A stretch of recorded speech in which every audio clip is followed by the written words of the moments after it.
Hello and welcome to the Swine Brothers Show, episode 134 for the 4th, I think, of December 2017. Hasn't been the most prolific year, but hey, you can email us at cosmicgodsdie@gmail.com. Facebook is Swine Brothers and Twitter is SwineBros666. From the Swine Brothers bunker, I'm Elliot Lindemood. I am the Jim, the Sing, I Mutant. And occasionally here's Animond. And my right arm is very uncomfortable. I gotta say, this picture of this chick that just showed up my feed is fucking pitiful. Like, she's holding up this sign saying, I can't afford ramen, so eat the rich. My arm is very uncomfortable. I gotta say, the picture of this chick that just showed up. I don't know what the hell's going on. Oh my god, what the fuck? Sorry about that. I was trying to load something to send a link to somebody and it fucking keeps doing that shit to me. What does it say? Anyways, you have to make sure it's muted before you do that. Yeah, I did that, but it opened it in a new window, which wasn't muted. Fucking YouTube. What does it say? I can't afford ramen. What? I can't afford ramen, so I'll eat the rich. Well, yeah, that's what I would do if I could afford ramen. Even if I could afford ramen.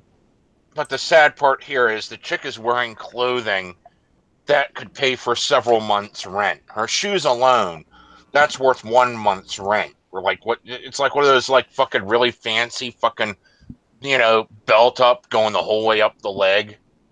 Yeah. It's like, okay, so, and her haircut alone is also like a month's worth of food. So it's you're blowing all this on looking pretty, but like, you did this to yourself, bitch.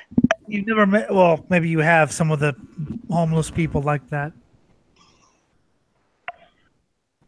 I haven't bumped into any homeless people that look like that because they were lucky to have what the fuck was on their backs.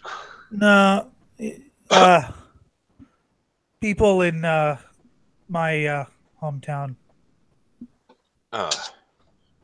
They must be new to the game then. No. You don't want to go hustling people or trying to bust or anything with shoes that are better than other people's. Yeah, well, welcome to LA. Anyway, we've got articles, nothing really major. I haven't really found any really interesting stories. But apparently we have articles, and I have finally put my microphone down. If you guys hear buzzing, I can't hear it and have no control over it. So, anyway, this is one that Danamund fed us. 5 female-driven fantasy movies that'd fall apart in reality. Every fantasy movie falls apart in reality. Yeah, it's called cocaine. The point of this article is that these female-led story where the main character is female wouldn't work if they were really a thing. Which is just ridiculous enough on its own because it's fantasy. Yeah. Yay, overanalyzing. Yeah, that should have tipped me off, but... Yeah, fantasy films are just that, a chance for the viewer to indulge in some anti-reality. Yes. See, at this point, I thought it was just a really badly written article. And experience a worldview different from our own. Have you ever played D&D? Try playing one of the evil races. I've experienced worldviews different from my own, but a lot of times in stories, I will put myself in the story, as in, what would Elliot do in the situation? What was that one I kept telling you? It sounded like kobolds. It was The Nameless City by H.P. Lovecraft. There we go. Nameless City. That was it. That was just like, oh god, I loved that. So I just sat there thinking, wait a minute, that sounds like a kobold. Oh my god, yes, that's awesome. Must have been influenced by Lovecraft. Influenced a lot of their shit was influenced by everything else under the sun. It's just they decided to put die rolls to it so they could make a game, and it works. It's good. Yeah, but I've read the 5-book Soul Rider series, and I put myself into that position, the position of the main characters every time. What would I do? And funny enough, if I was the main character of that book, shit would have ended so differently. But when watching movies with female protagonists, I've noticed a few too many liberties being taken, even within those realms. Young man, are you taking liberties with her? They tend to ignore any real grounding in the lead's opinions, emotions, or reaction. What? That's most writers I've seen. I mean, most writers I've seen can't write. Can't write. That's it. Most writers I've seen can't actually write. Yeah, there's no emotion there. It's I just mean, this happened, and they reacted this way. yeah, Oh, most writers, or they stay still long after they should have run. yeah. It's like, son of a bitch, Just really? Hollywood, really. Well, I mean, and you see a lot because I read a lot of creepypastas, and you see a lot of the amateur writers. Oh God. They have no idea how to actually write, like, how people react. Yeah, yeah. And it's like, well, fuck, I could do better than this. And I'm a sociopath who basically every main character I write thinks like, wow, you disemboweled my best friend. Want to be pals? You might want to check out the Reddit subreddit. It's called Let's Not Meet. It's got some actually Yes. stuff on it. They are better than half of the copy pasta crap that you see. I read because there's a guy named King Spook who does these like 4-hour compilations of Let's Not Meet, and some of it's retarded, but Yeah, some of it isn't, but there are a few that are really, really good. I found one really quick, Jim, before you continue, and you'll like this. I found one on Let's Not Meet that was I was listening to Iron Maiden it was my brother's old Iron Maiden tape in my car, and my brother threw it out because it had satanic messages in it. But okay, first of all, Iron Maiden had and this teenager goes, well, what if I want to meet the devil?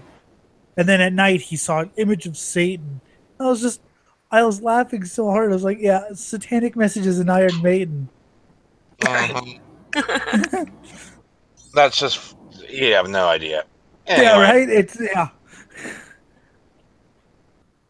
I know I'm not saying that a girl can't be the hero of a story because human traits would make her too fragile or weak.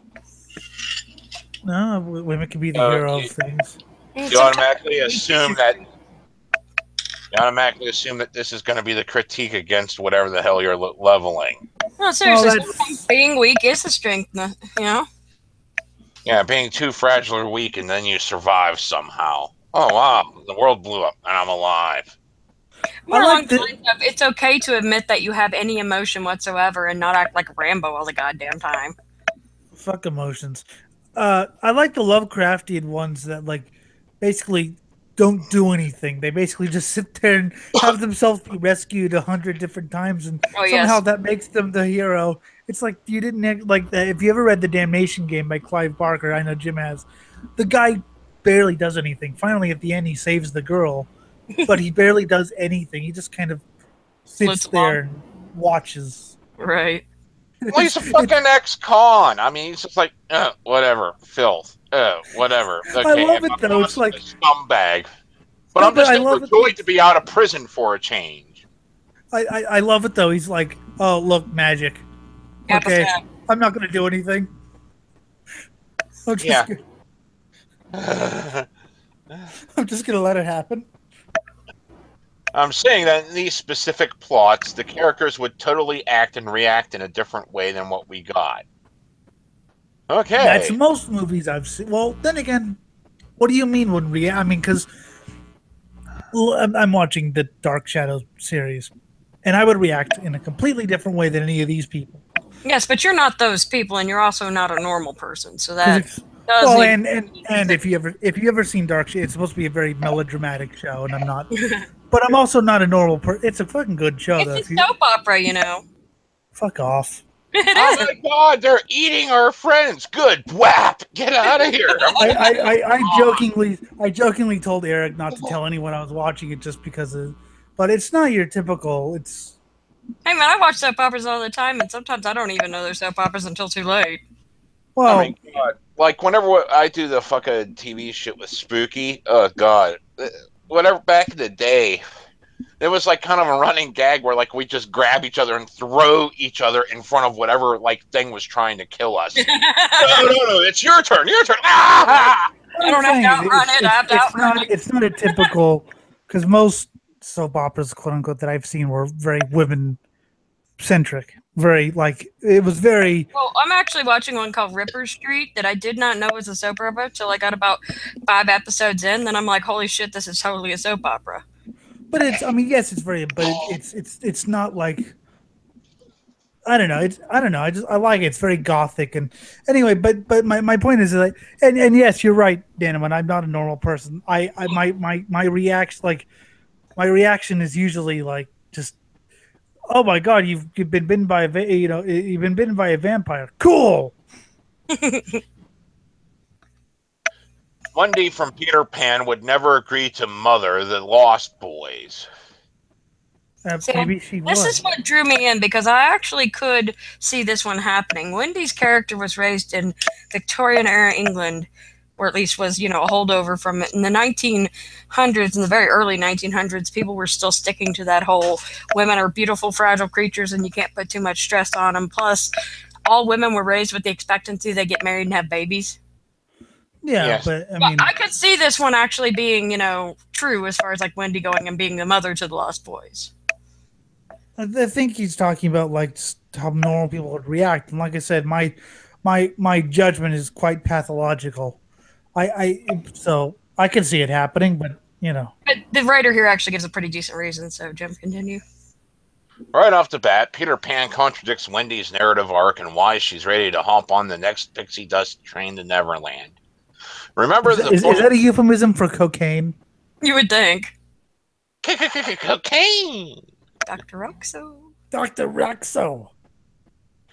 No, seriously, I do a lot of cocaine. No fucking around, clown. Remember, the point is that Wendy doesn't want to grow up. Okay, yeah, sure.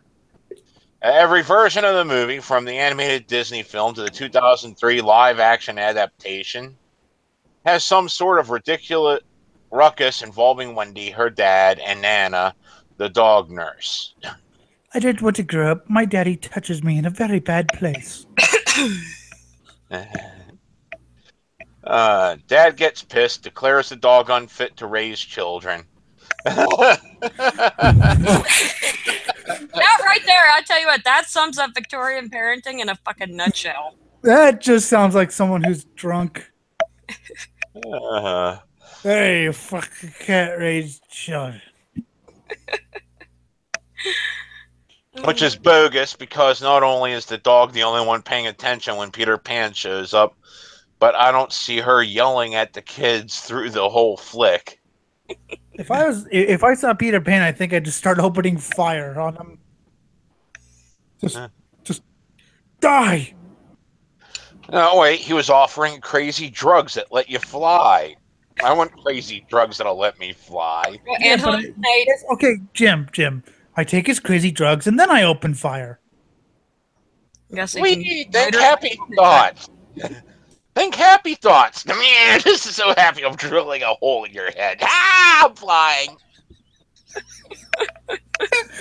Only the Jim, ladies and gentlemen. And you could shoot so many people if you were up in the air. Exactly. That would just make me happier. I would fly forever then. That's how you needed ammo. Well, of course, it's the Jim, so obviously he'd also be shitting on people.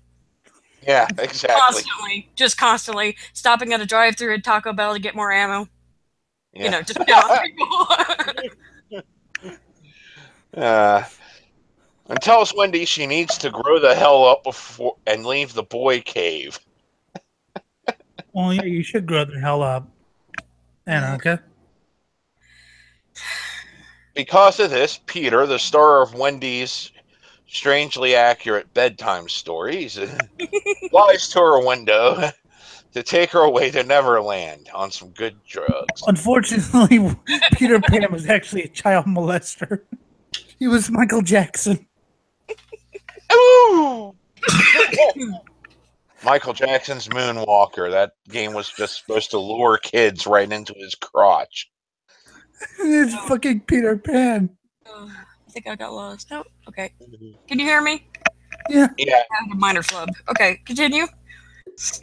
Wendy and her brothers are so dumb they don't even question that they're being kidnapped.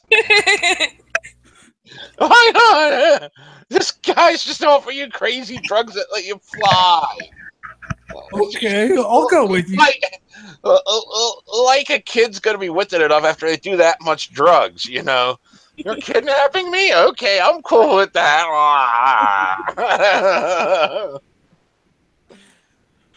Wendy is stoked. She's heard of this magical place. She's met the jealous flashlight pixie.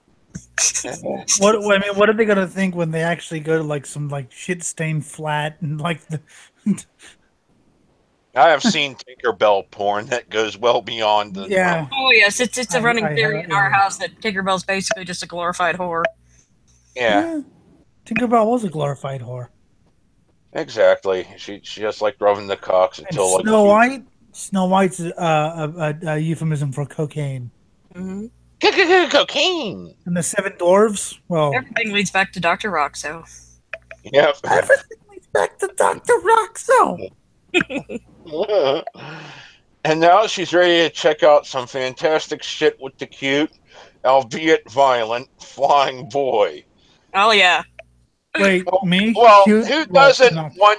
Who doesn't want to go with the albeit violent flying boy? Yeah, cute or ugly, just like okay. Why just- did I stab this person in You mid-flight? Paper bag. That fucker can fly. You disemboweled someone. Can we be friends? Only if you help me clean up. Fine, we'll just set fire to it. That's cleaning enough, isn't it? I like you. They hit the pixie dust, freaking hippies. Who says they're hippies? There's lots of people that do all the good hit pixie dust. I used to. Mm-hmm. Now I've done it before. I beat the shit out of a hippie. So yeah. Yeah, beating up hippies for their drugs at free rock concerts. I didn't go that far. Actually, he owed me money. Well, Puke did. Just think of how easy that would be if you had the power to fly. Yeah, I know. Puke used to go to like drum circles and shit. And he used to find hippies and just beat them up and take their drugs. Oh. Excuse themselves while they hit the sky and own that second star to the right, whereupon Peter suddenly makes Wendy play mummy to like 10 shitty little boys. All right, bitch. You're going to take care of these boys, and I don't care how many of them live. Wait, Well, I mean, But she could do what worse if all off with a dog, right? but Peter, what if all of them die? I like that answer. Sign a waiver or something. I'm not responsible if any of your little shits die. a death waiver. Wait, what happened? Hell, she was just looking for some sweet flirtation. A boyfriend at most. Suddenly, he's not only asking her to be a mom, but also won't even stick around to be a dad. Instead, Peter ignores Wendy completely and bounces off to the next venture. And Wendy's stuck there. She grows old and withered and wants to do more drugs. So she just wanted to play house, apparently, which is part of not growing up. Anyway. I don't. Fuck house. Well, the overvailing theme of Peter Pan is that the kids don't want to grow up, but they're being forced to. And I always wanted to grow up as a fucking kid. I hated being a kid because you can't do as much when you're a kid. and nobody ever listens to you, which I found out also translates into being an adult. Yeah, sometimes people don't listen to you either. Sometimes I had to have a talk with my son about that recently. nobody ever listens to me. Yeah. To be young again. And a robot. Yes, and also, well, it's funny because, like, seriously, I never wanted to be like nine, but I never really wanted to be as I always wanted to kind of grow up and experience life, and so I did. To at least be a little bit older than what you are now, because the current age you're in sucks, but then you find out that never changes, so.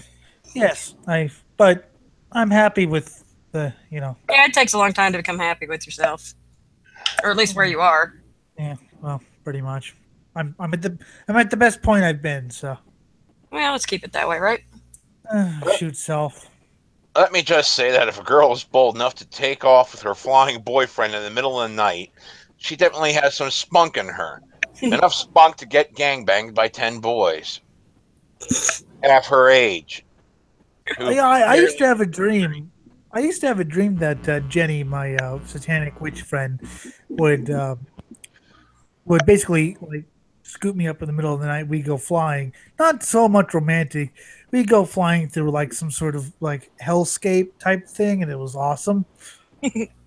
So you know, roles reversed, but Well, see, that would be interesting for once the guy being the damsel in distress. Or the kidnap victim. hell, I'm fine with being a kidnapped victim. I think that's kind of hot.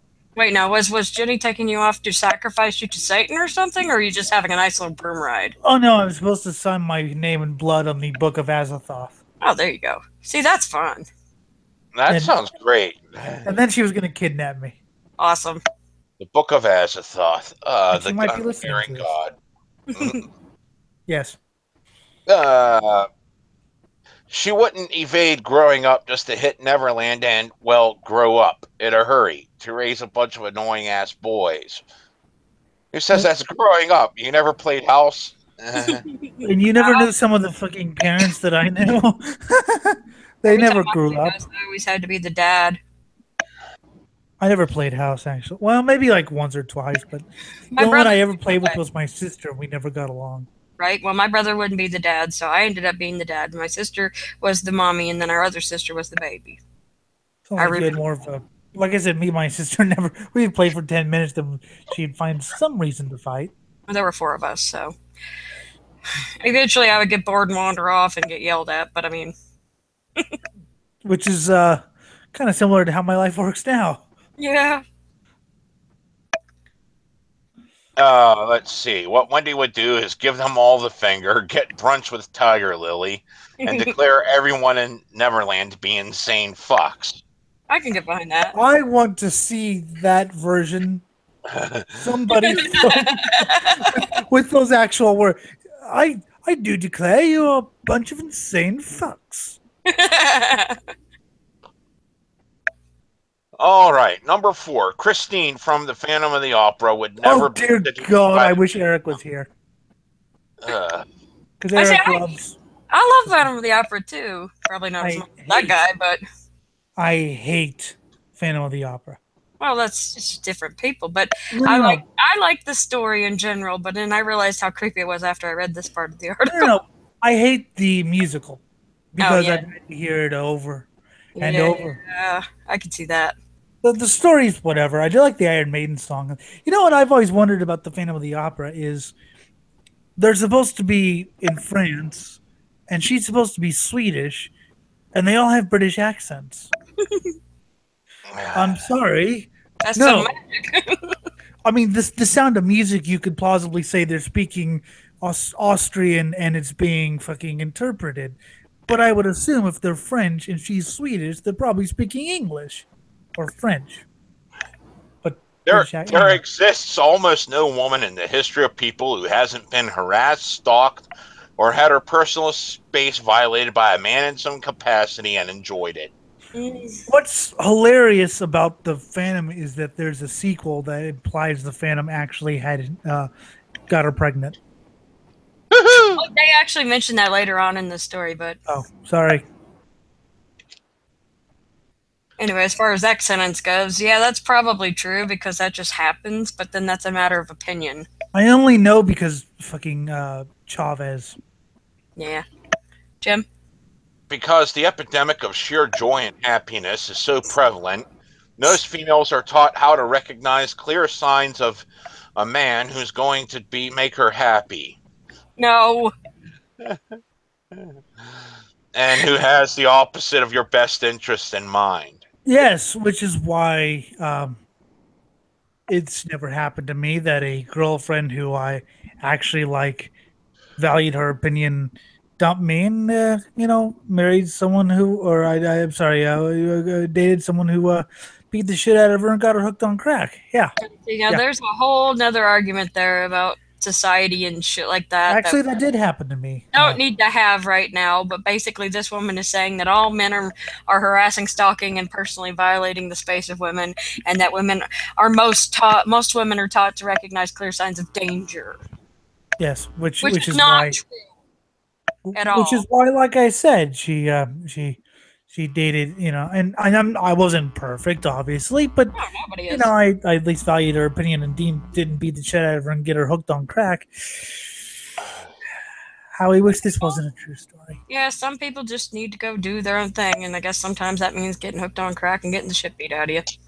Yep. Oh Oh, well. I past 6 chicks I tried talking with on dating sites have been like, "Oh, please make me fear you. Please control me. Please this. Please, oh God, please.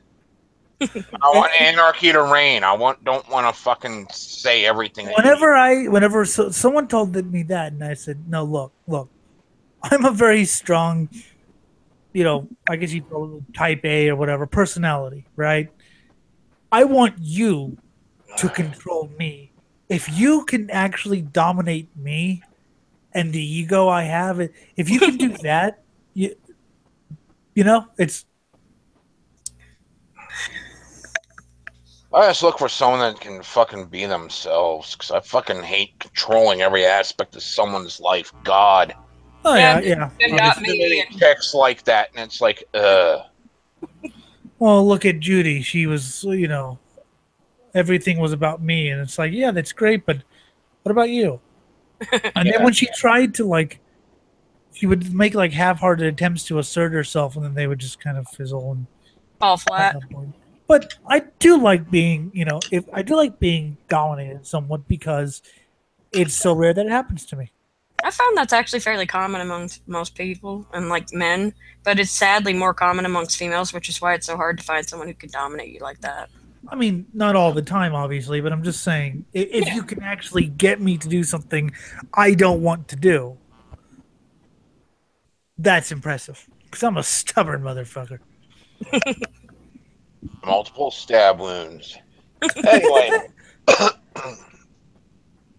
a two-way mirror is installed in your dressing room by an old disfigured murderer who dwells under the Paris Opera House and says he wants to teach you how to sing. Oddly Yeah, enough, I know a chick that wanted me to do that. I like the ones that actually have him as like disfigured in some sort of fire rather than he was just born that way. It's like, okay, why didn't he just, you know, He had to but come from somewhere. Why didn't he do something better there than creep around in an opera house? because he was the fucking creep. Oh, well, I guess some people just gotta be a creep. Yep.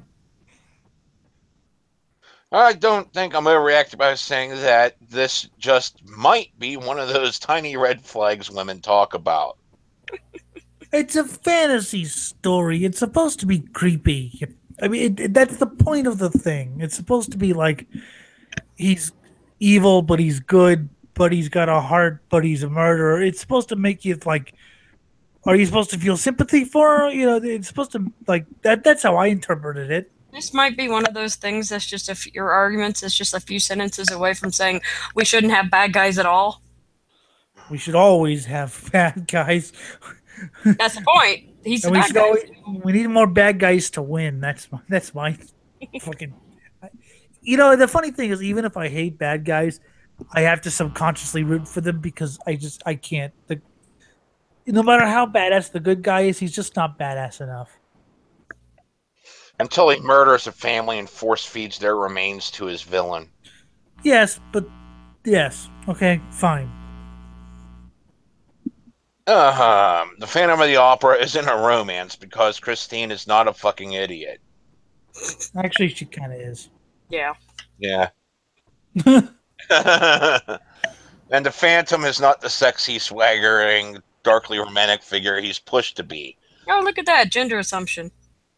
Yay. Hey, I like that an ugly fuck was the No. romantic. What I mean, I like that the ugly fuck was a romantic figure. It gives me hope. what I mean is that this person is assuming that for somebody to be likable, they have to be. How did she put it? Sexy, swaggering, darkly Darkly romantic. romantic. Yes. Well, I would call myself darkly romantic in the extreme sense. Sexy, no. Swaggering, yes. Okay, More of a but okay. Have you seen Jim? Not you, Elliot, obviously, but have you guys seen Jim? no. Yeah, the picture that pops up is pretty accurate when I have a beard, and I am fat, and I I am old. I am That's fat. actually that's actually a more attractive picture of Jim. I am fat. I am I have weird eyes. Well, you're saying I'm never attractive whenever I pop over for a visit, that I just look like the hobo always? You pop up on my doorstep looking like the goddamn Kurgan. Has anyone other than you ever answered the door and be like, "Who the f-" No, thank goodness. If that did happen, that would be fucking awesome, though. film that? There can be only one.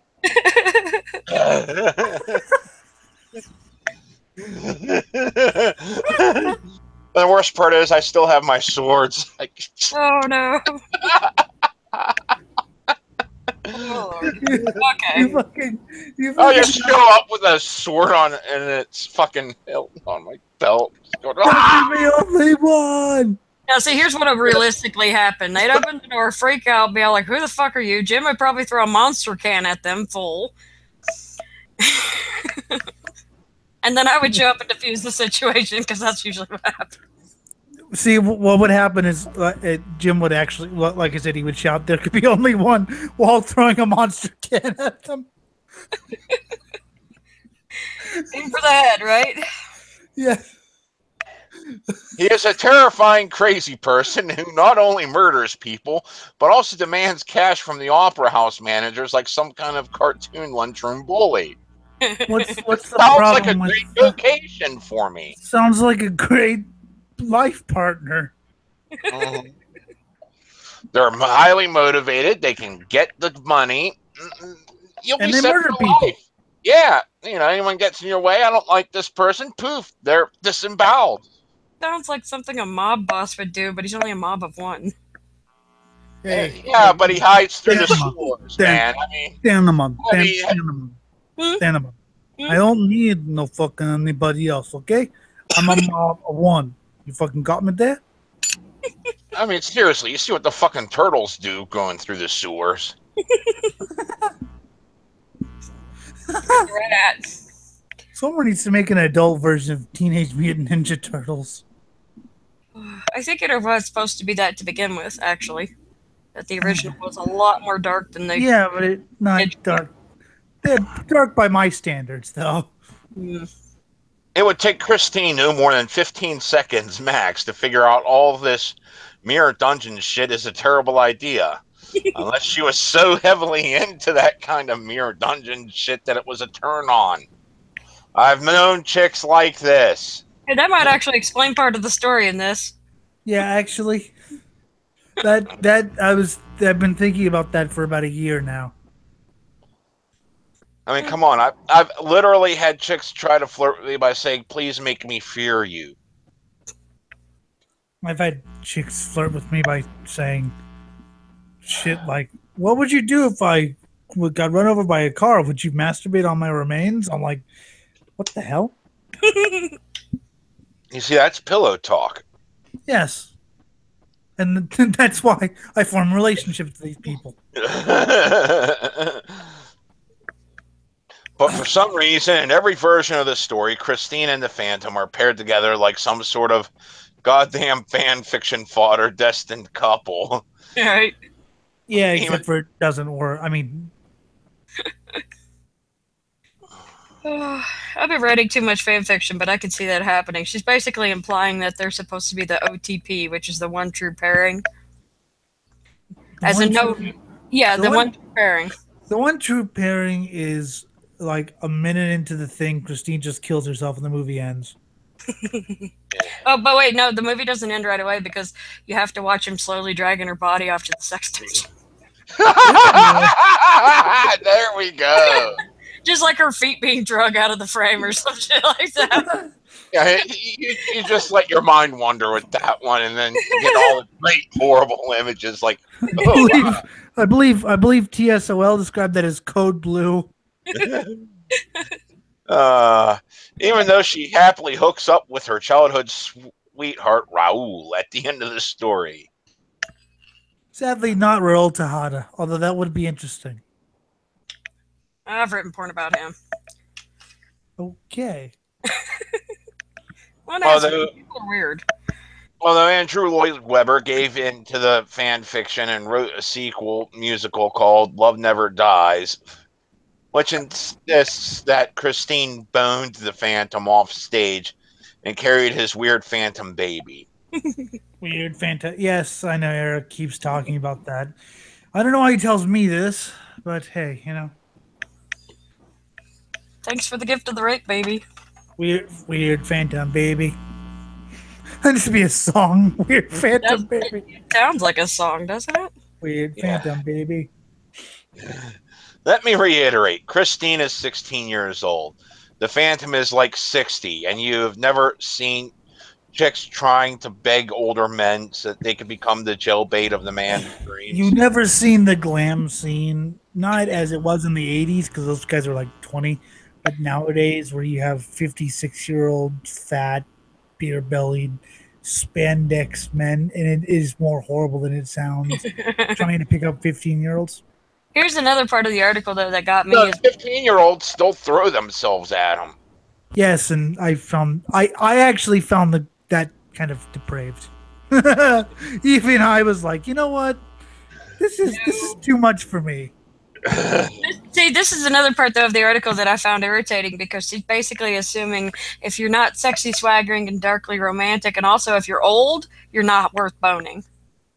Well, then, I'm not old, but I'm not sexy. So I guess Jim is just straight up fucked. Well, two out of three ain't bad though. I'm swaggering and I'm darkly romantic, and a self-righteous cunt. I just look and act like that guy that sits on his porch drinking beer, bitching about the kids on his lawn while he takes his shit right into his fucking flower bed.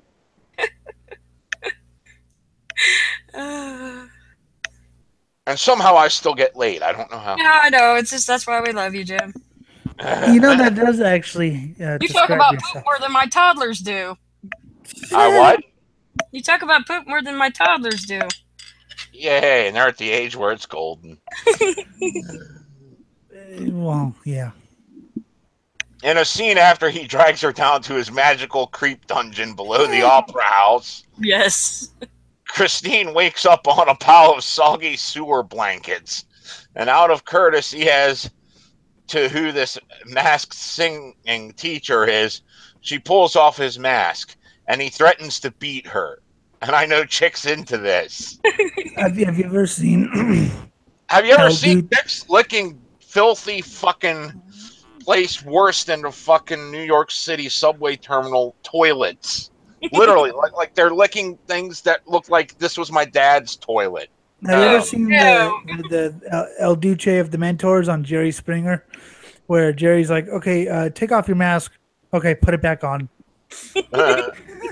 And in another time where a friend of him told him to take off his mask, he goes, "Man, if you got a face like mine, you keep it on." And the guy's like, "Yeah, put it back on."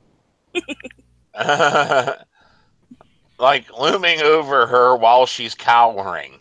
But once he kicks her out, she's probably run upstairs, screamed to her teachers that she was just held captive, and warned the other tutu dancers that they might want to go change in their closets after practice that night.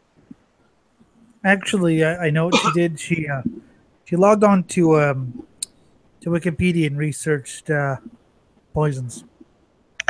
I don't know. More than likely, she didn't tell them because, hey, she just found her sweet sugar daddy who could get money however he wanted and also played into all her dark sexual fantasies. I mean, that's pretty obvious at this point. I mean, I know chicks that wanted to bone in sewers. I'm depraved, but I don't go that far. Mm, I don't know. Depends on. I'm undecided. Let's put it that way. Elliot's of the don't knock it till you try it variety. Yeah, pretty much.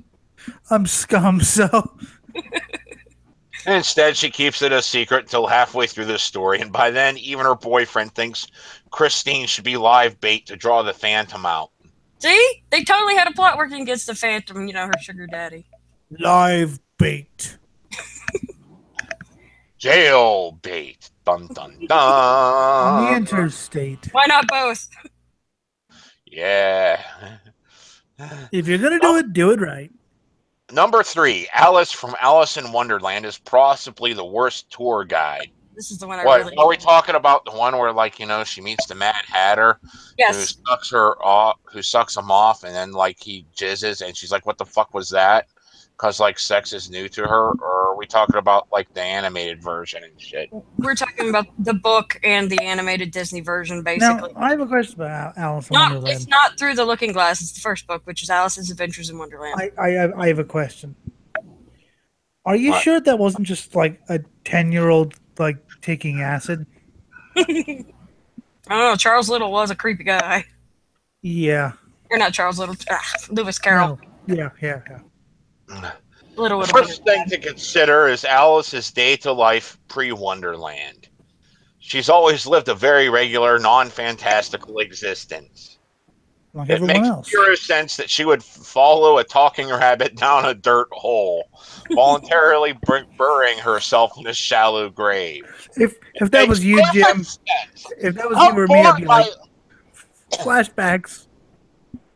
It makes perfect sense to me. I'm bored with my life.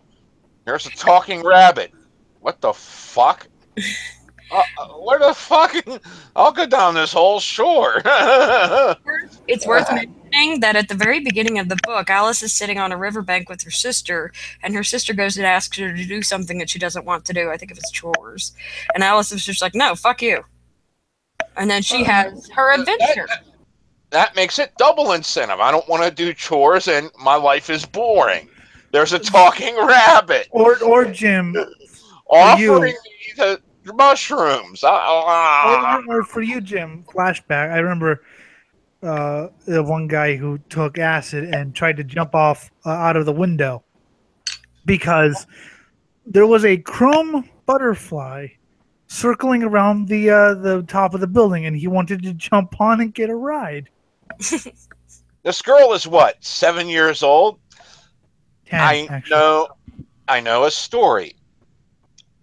There was this one guy named Dave, and he liked his acid a lot. And one day he bought some acid off of me, the good shit, and he took it home. And he tried hiding it, but his little brother, who was only like 8, 9, found it and decided to draw all over it. For the next 20 years, he thought he was Batman. He literally believed he was Batman for 20 years after that.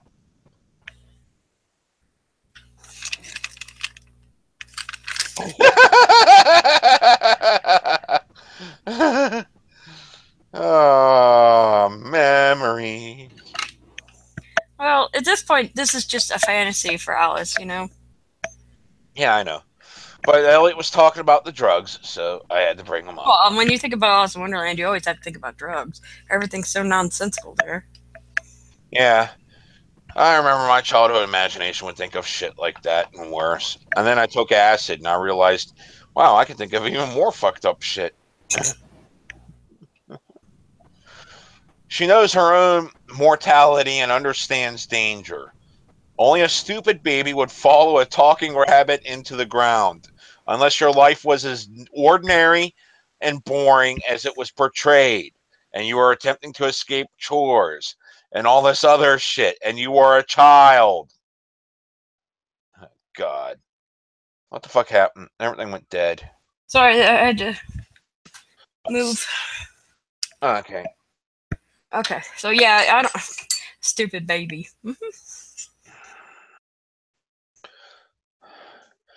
Fun fact to note, the original manuscript by Lewis Carroll was called Alice's Adventures Underground, which sounds less like a fantasy adventure and more like a murder porn. I don't know. It's not corny enough to be a murder porn. No, it's not.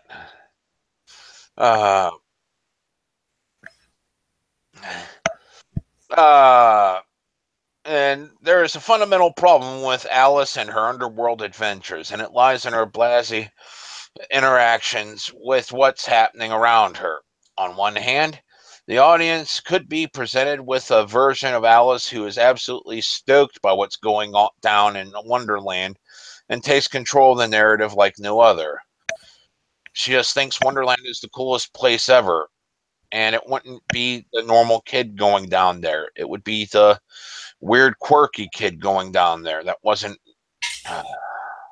No, Alice is a snarky little shit, is what she is, and the reason why she doesn't react to too much, as I was telling Eric before, was she's basically thinking up this whole story as she goes along, and she's the mega OP super badass, and everything is just like meh to her. Oh, good. That makes sense too. Also, we lost Elliot. Oh, lovely. I think the stream is going to die soon then. Well, it still says live, so I don't know. Hopefully he gets back in, because that's the only way it keeps going. Right. Well, do we just hang out and wait for him then? Yeah, we'll just hang out and wait for him then. You want to keep reading? And I'm gonna turn on fucking Facebook again, just see if he pops up there. We'll wait for him. Sorry for this thoroughly boring Swine Brothers broadcast then. This has happened before, and hopefully his computer did not crash once again. One hopes. Which is what the case is, and I keep telling him reboot before the show, but he never does. Well, it's because it's Elliot. Obviously. Oh, man. There he is. Oh, there he is. Good. And the show continues. You may unmute yourself, maybe. Sorry, my computer just shut itself off. I don't know why. Jebby called it. Yep. Anyways, whoever's got the wind. Sorry about that. I'll mute myself for a moment. Yeah. That guy? All right. She consumes those eat me cookies with enthusiastic fervor while giggling, tosses back the drink potion, and what the fuck? That was a lot of humming. How's that? Now you're coming in a bit better. Damn. Now you're humming, and now you're not. Yeah, like I can't control just.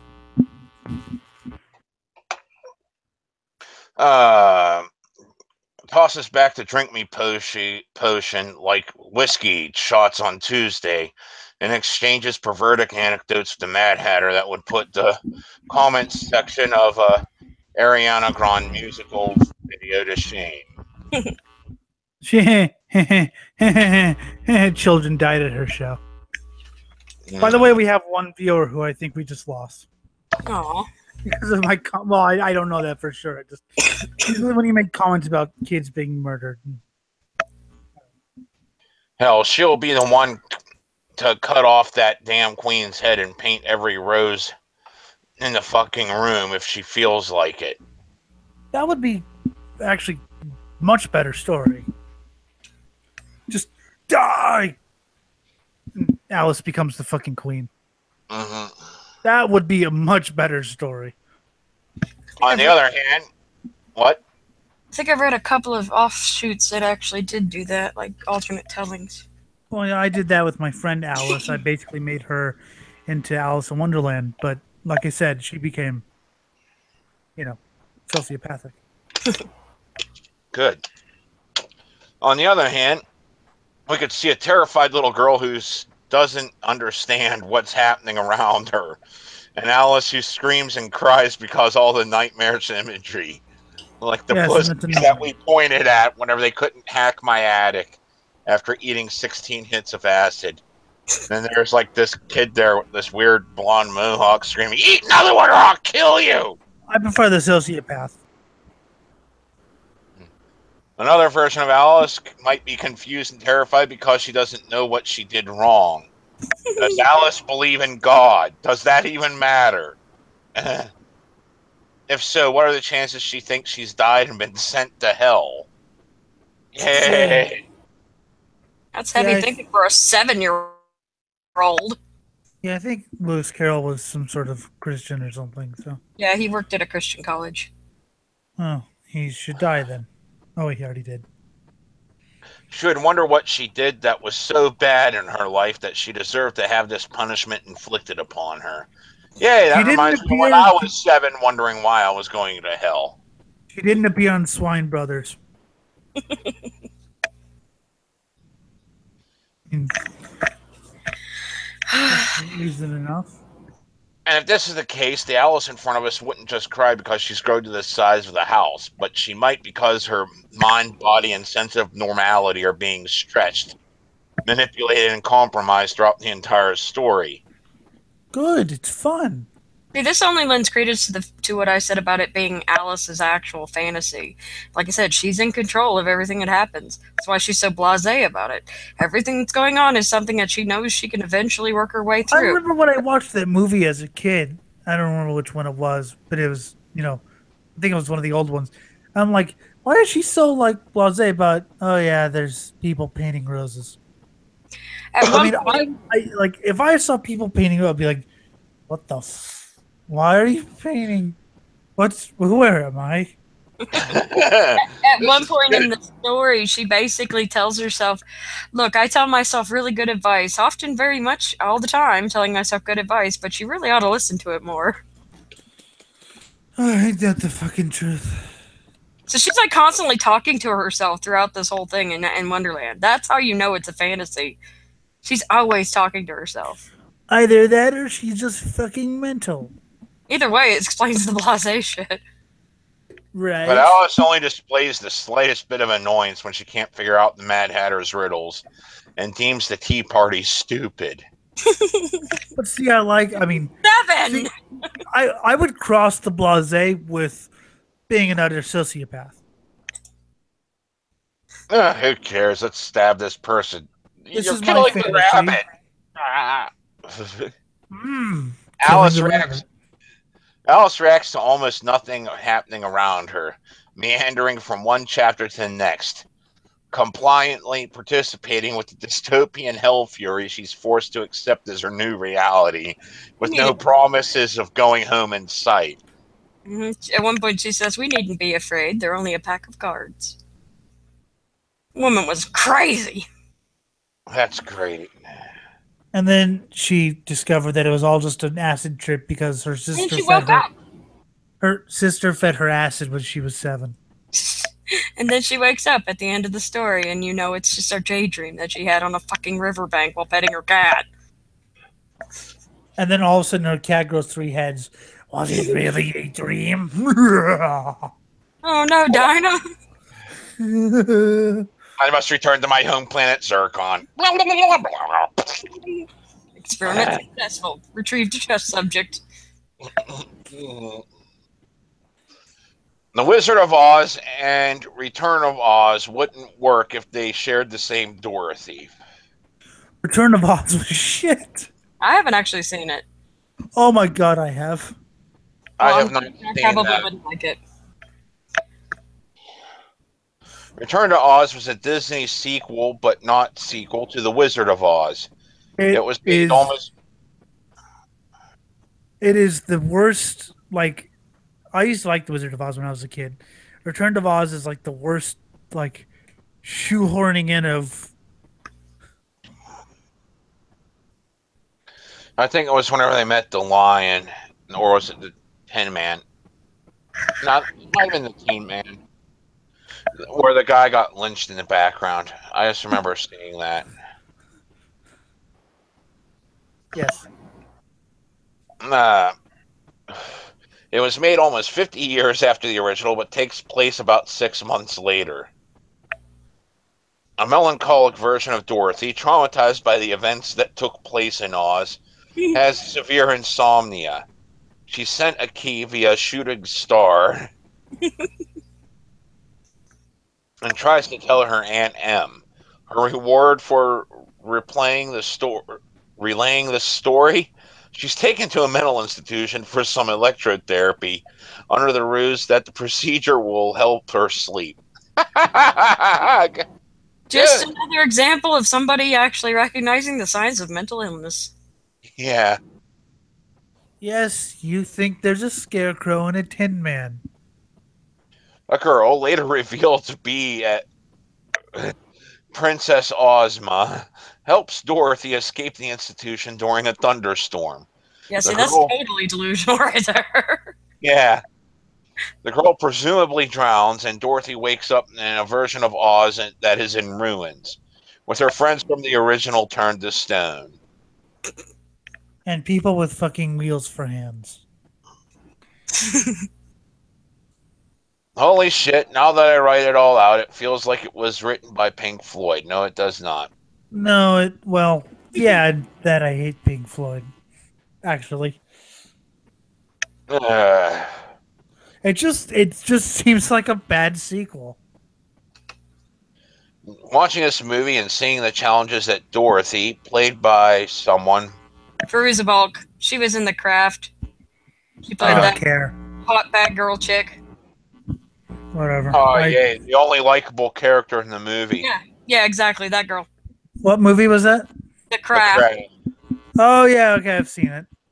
Which one was she? The crazy one, the one that got all leader badass girl. I forget her name. She lived in a trailer park. Oh, okay, yeah. And it's all about hurting and maiming and all the fun shit that made her interesting. Unlike everyone else, it was weak and shallow and boring. She wasn't the lead character, right? Because the lead character was. No, she was the leader of the coven, though. Oh, yeah, unfortunately, she didn't end well. No, she did not. Yeah, too bad. There's no possible way that this film would work if we're seeing Judy Garland's version of the character. Well, yeah. In Return to Oz, Dorothy gets chased by a freaky wheeled gang called the Wheelers and almost has her finger bitten off by the disembodied head of the witch Mombi. Just piss on it and it will die because witches die. It just seems like someone heard of the story and decided not to actually implement anything. I mean, it's just what? Slaughter everyone. Doot, doot, doot. Eat a queer for a crack lord baby. Wouldn't mind being one of the wheeled guys though. Wouldn't you love to have wheels? Not for hands. I kind of need my hands to do stuff. Like, give me hand jobs anyway. Wheel jobs. Wheel jobs. I'm mangled. Oh, I guess if that were the case, then there would be no skin left, or at least I hope there wouldn't be. Yep. In Wizard of Oz, Dorothy falls into a pig pen and stays there screaming until one of her uncle's farmhands leaps heroically over the fence, sweeps her into his arms, and hovers over her until she's sure she's okay. Well, maybe the pigs were going to eat her. Pigs can be vicious. Vicious pigs. Yeah, that's how you get rid of corpses. You just feed it to the pigs. Thank you. I think Belle Gunness did that, didn't she? That's a line from a movie, at least. While returns Dorothy, who I must note is younger than Garland's portrayal, Yes. is busy tying a taxidermized Gump's head to a crotch. What? Couch. Couch. It's supposed, yeah. I like my version better. Tying it to a crotch. Yeah, but Yeah, but then this part gets even better, though. Just read the whole sentence. Learning the intricacies of aerodynamics and casting a spell to bring a sofa thing to life so it can fly and let her and her new friends, a robot, a talking chicken, and a pumpkin-headed sort of scarecrow man, respectively. I wish I hadn't seen this movie, but I have. Dorothy in Wizard of Oz gets locked in her room by the Wicked Witch and just sits there. The Scarecrow, Tin Man, and Cowardly Lion are climbing a castle to try to save her while she's just hanging out. Where's the creepy sex dungeon when you need it? Oh God, no. But also, yes. I want to shake her and tell her to smash that stupid hourglass that the witch claims will kill her when the sands run out. But you moron, if you smashed it, it'll probably just kill you right then and there. I mean, she's a witch. You don't think she would have, like, done shit like that? I would have. I mean, yeah, every time you do something like that, you want to have a backup plan or at least make sure it's foolproof. Yeah, because of course the one thing you would do is break the hourglass. But yeah, you okay? Fine, you break the hourglass. Spikes like just jut out and mutilation. You can't escape. But the point of this is that the author actually mentions that the character should kill herself before the witch kills her. Yeah, so what? Jump out of the window. Kill yourself before she kills you. Make an effort. Do something. Man, I like melancholy. But what if you're just like enjoying the sights of the flying monkeys doing shit? And plus, what if you're just like, I'm gonna die. Might as well die in style. Yeah. That's the biggest difference between the Dorothys in these two movies. If you really stop to think about it, the original Dorothy of The Wizard of Oz never actually did anything. But that's what I like. I like the so-called heroes that don't actually do anything. They're just like, meh. And somehow they saved the world. Didn't Dorothy and the Wizard of Oz go around making people feel better, though? All, like, emotionally happy? Yes, although she kind of struck me as annoying. Yeah, she is kind of annoying. But then again, the Return to Oz one's even more, so. She glided along the entire movie, passively accepting the adventures happening. Which, I mean, what he's... See, there's one thing I hate about movies that are like fantasy. It's people who spend 100 minutes going, but this is impossible. But this is impossible. But this is... Well, it's happening, okay? Deal with it. She got knocked out during a tornado. Her house accidentally landed on the witch. She didn't even technically put the slippers on. Linda did that for her with magic. They appeared on her feet. Mm-hmm. She followed a road that was already conveniently built. She didn't have to bring anyone to life or solve any puzzles. She bent a nail and the scarecrow fell off his post.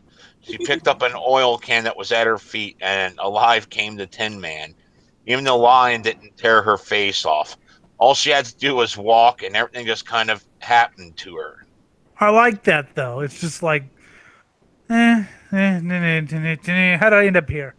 Enjoy the ride. Enjoy the ride. That's what I want to do. I can't. Millions of rasping kobolds are feasting upon your corpse now. Ah!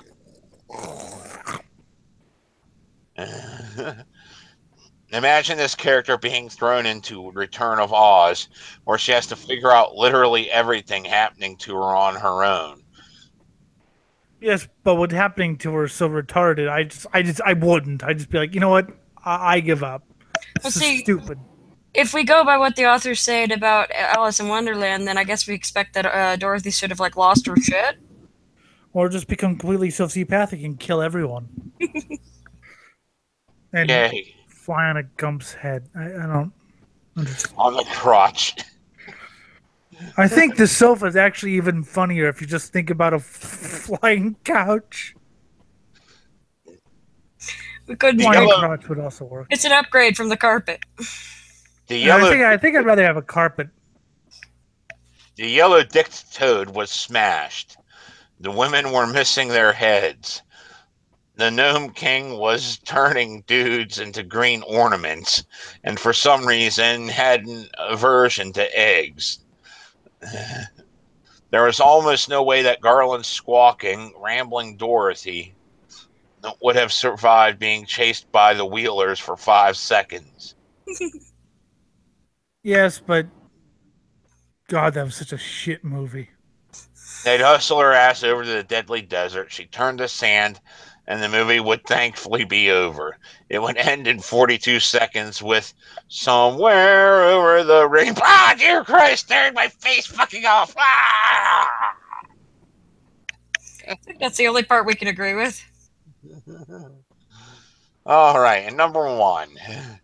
Sarah from Labyrinth drags the entire narrative down the toilet with her shitty boredom. I have never seen Labyrinth, actually. You probably wouldn't like it. It's musical. I hate it. I mean, I like some musicals, like Cannibal the Musical is actually quite funny, but most of them, yeah, I hate. Yeah. Although I was thinking of doing my own power metal theme musical because I'm just gay enough.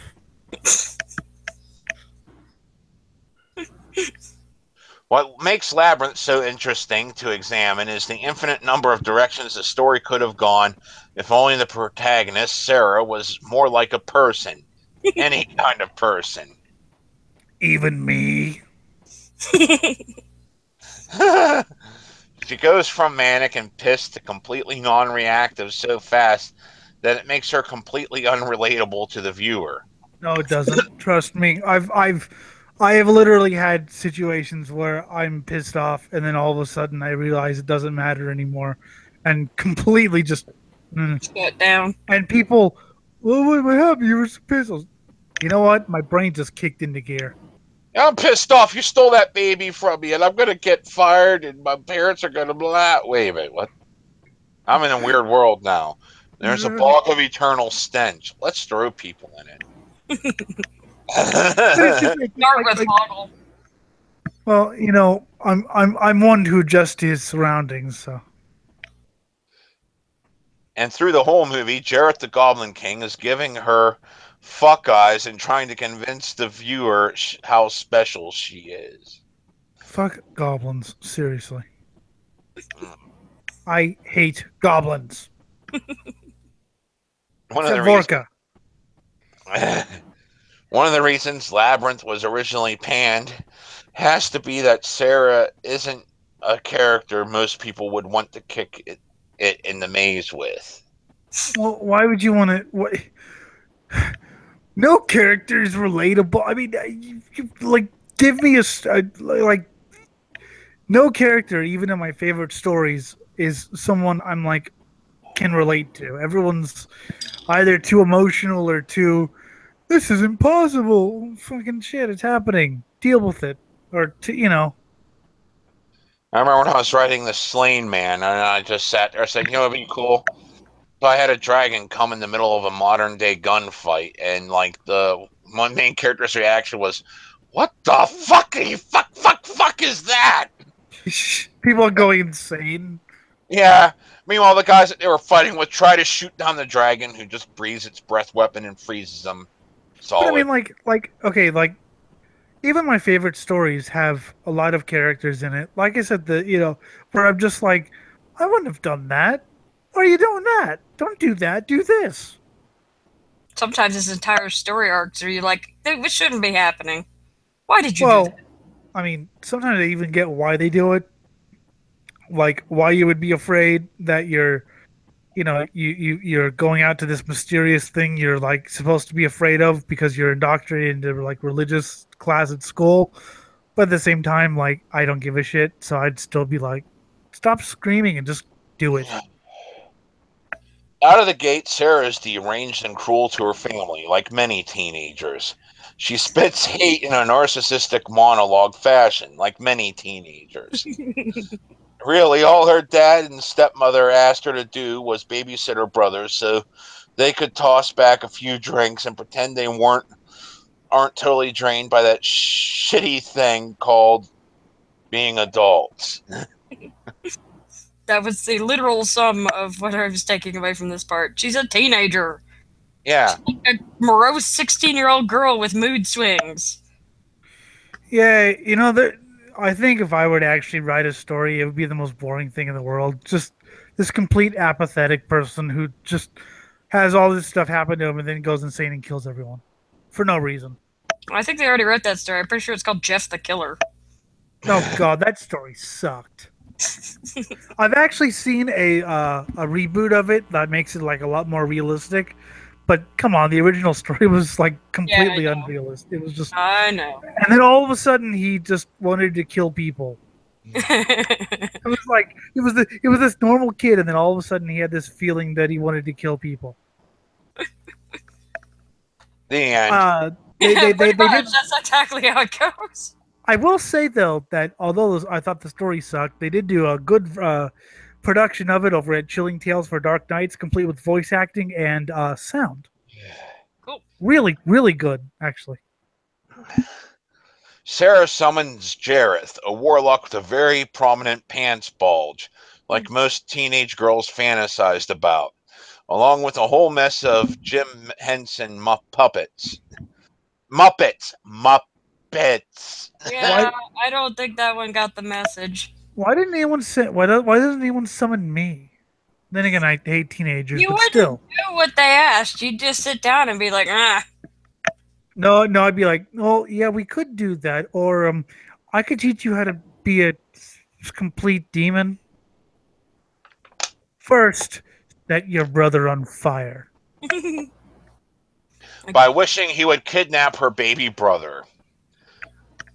My sister probably wanted me to be kidnapped, and I couldn't. I can't say I disagree. Well, I actually liked my brother, so. Sorry, dogs.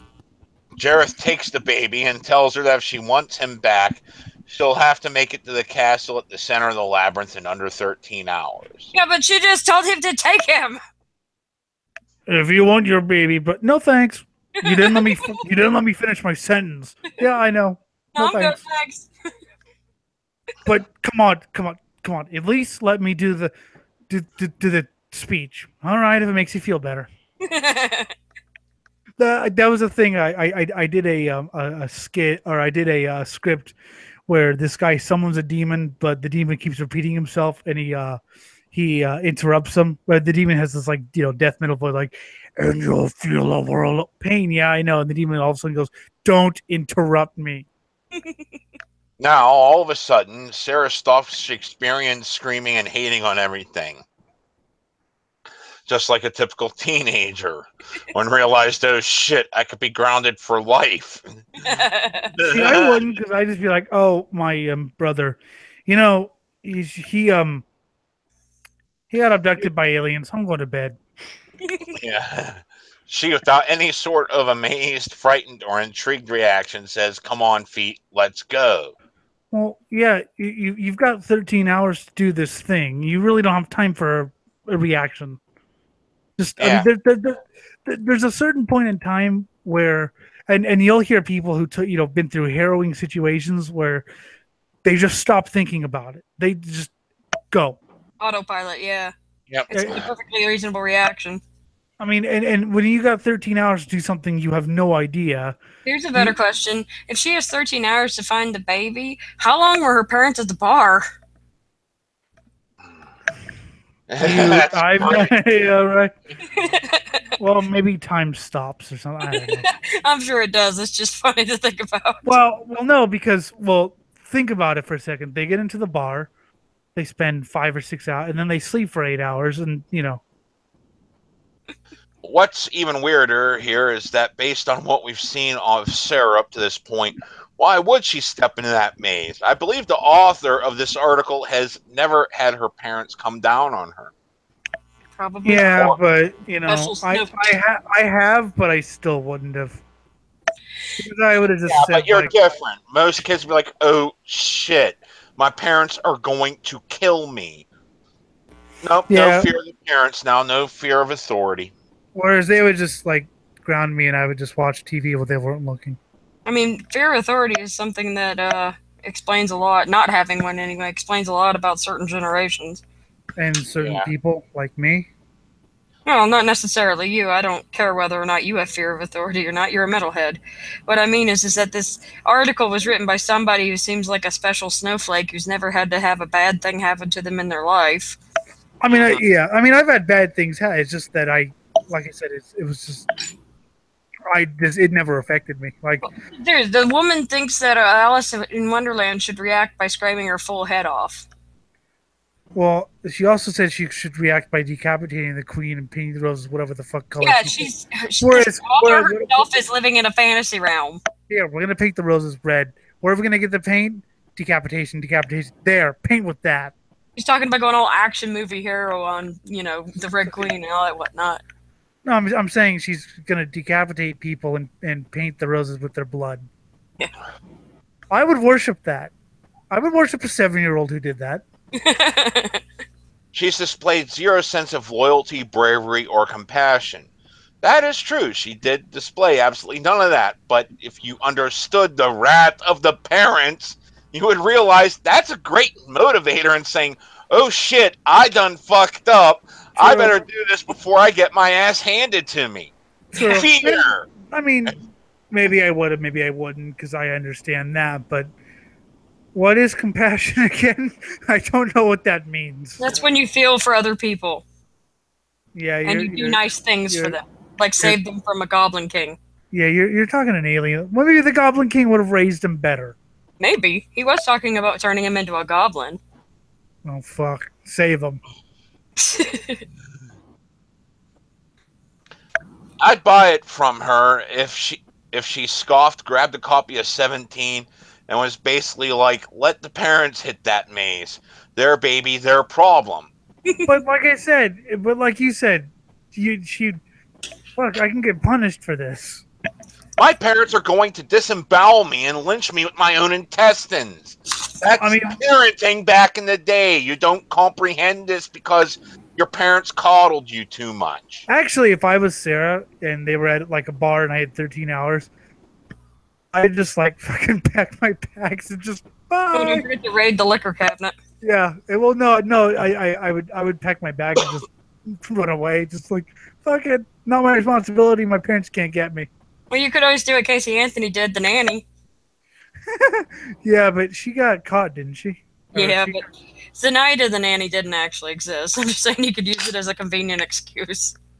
Yeah, but I was saying basically just Sarah decides to fuck them all off and walk away.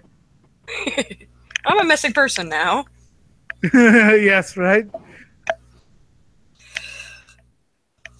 I'd also buy it from her if she saw Jareth, threw him on her parents' bed, and took a ride on the Bone Zone on that sweet dance magic bulge. Well, they don't show everything, do they? I mean, it's David Bowie, and he's not wearing a cup, and he's wearing very thin pants. Trust me, you can see it.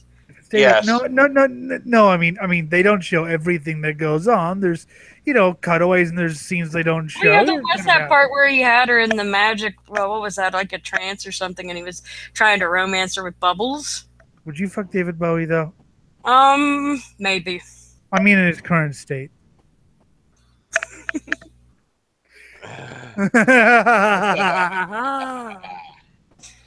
The reaction would be very realistic and acceptable. Ow! I hurt myself. No, it wouldn't.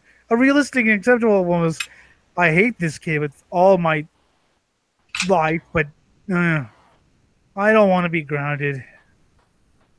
Yeah, I guess I better go do something. Or I'm meeting a girl who at 15 would have performed similar actions, unless hellfire from the parents was imminent. Yeah, that author is definitely a rich kid who grew up without repercussions. Yep. I would have been like, oh, sorry, the dog ate him. The dog ate my baby. You're gonna I didn't even take it. What happened? Said, are you gonna Azaria Chamberlain it? Dingo's my baby. Yes. Hell, I didn't even take it if she suddenly changed her tune and screamed at Jareth that she was speaking out of anger and she didn't mean what she said and needed to give her back to her baby brother now. Yeah, like he'd listen to that. He's a freaking Goblin King. You've got 13 hours and you know nothing about this labyrinth thing. Or the Okay, Goblin King who constantly shows up trying to harass her, for God's sake. but Dude's all for ass. you've got a limited time, and you don't know how long it's gonna take. There's no time to scream and yell. Just go. Uh, but absolutely nobody would look out their regular ass suburban window, see their world transformed into a magical castle and labyrinth, and basically roll their eyes and go, "Fine, I guess I'll go." I would. Because I don't. I whatever. I have something I need to do. And by the way, can I keep the world like this, please? It's much better than the world I know. Yes, the bog of eternal stench. I like this world better. Yeah, so would I. Yes. And then walk through the scenery with the same lack of enthusiasm as a community college freshman on her way to biolab. Not everyone shows their emotions. People, I know people who are capable of feeling great happiness and wonder and love, but they just never show their emotions. They're very, Reserved. inward. Reserved. That's the term. Well, not even really reserved, just sort of inward. They experience, but it's just, yeah, I don't need to show you what I'm thinking. So, she could have been like, wow, this is amazing, but, I'm not going to show it because, you piss off. Well, for that matter, if it were written like a novel or something rather than a movie, you could probably have actually put all that emotional stuff in there without her having to show the outside world. Yeah, but, fuck emotions.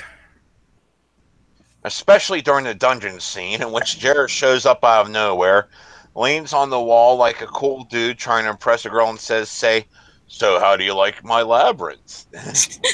Another dungeon. Oh, Labyrinth, and Sarah goes, Labyrinth, the Italian power metal band? And Sarah, with a bored expression, says, "It's a piece of cake." This sounds a lot like Sarah Green, who might be watching this. Jim, you know who Sarah Green is. We did kind of base a character after her. Yeah. She's the most deadpan person I have ever met. Okay? She is utterly deadpan. The inflection I'm speaking in would be fucking her on her happiest day. And yet, that's her. But I mean, it's not that she doesn't experience things. She's just very deadpan and meh. That's how some people are. So this sounds a lot like Sarah, although a little less bratty. And not everyone is dominated by their emotions. Some people are actually capable of keeping them under wraps. Besides, you want to beat this Goblin King. You're not gonna be like, it is so ever impressive. I'd just be like, you know what? I think it's shit. I think it's shit, and I think you should die. It depends on who you are, because I mean, I wouldn't be above flirting with the Goblin King just to get my kid back, I would be like, dude, can I kill you and take your place? See, because that's when you get close to him and grab his nuts and walk him to where the kid is and get him back. Like, just get a good handful of it, He ain't wearing a cup.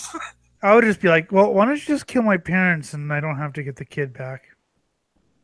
I swear, she was seconds away from saying, "It's okay, I guess," for being a boring-ass labyrinth. Like not giving into the captor's fucking desires to... Ah! I don't know. No concept of how to play your captor into being... letting him not know that... not giving in... fucking... It depends on my day also. I can be having more emotional days, and other times I can have days where I can hear something really awesome, and inside my brain I'm like, wow, this is awesome, but on the outside I'm going, yeah, it's good. I don't feel like being, oh my god, it's amazing. It's just, yeah, it's good. It makes sense that in a world of goblins and monsters, the strongest reaction we get from Sarah is during her visit to the Bog of Eternal Stench. Whereas the author... Say it right, Jim, say it right. The Bog of Eternal Stench. I like that. God, what a fucking privileged bitch. This really does sound like how Sarah Green would react. Yeah, I guess it's okay. Yeah, whatever. She would murder people and throw people into the Bog of Eternal Stench. Yeah. Oh, well. That's that one. We have determined that that person is too privileged to fucking know what the hell anything's going on. I mean, I get it. It's a musical and it's a movie, so you're gonna have to like. So you want people to. Some people want people to be more emotional.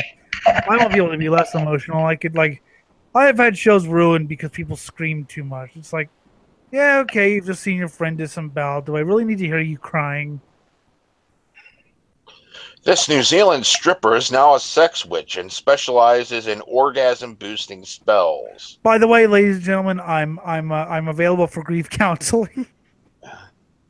Shani Marie swapped stripping for spells and admits that her attraction to the earth means she gets aroused by simple breeze. Oh God, pagans. So if you're like me and you happen to be an ungodly pagan, The New Zealander was inspired to make the change after realizing her male customers at the strip club weren't looking for boobs to ogle. They were looking for a deeper meaning of their own life. I like fuck the ground. I want to fuck the ground, man. Oh my god! You're looking for the deeper meaning of your life at a strip club. Oh my god! Oh, that is beautiful.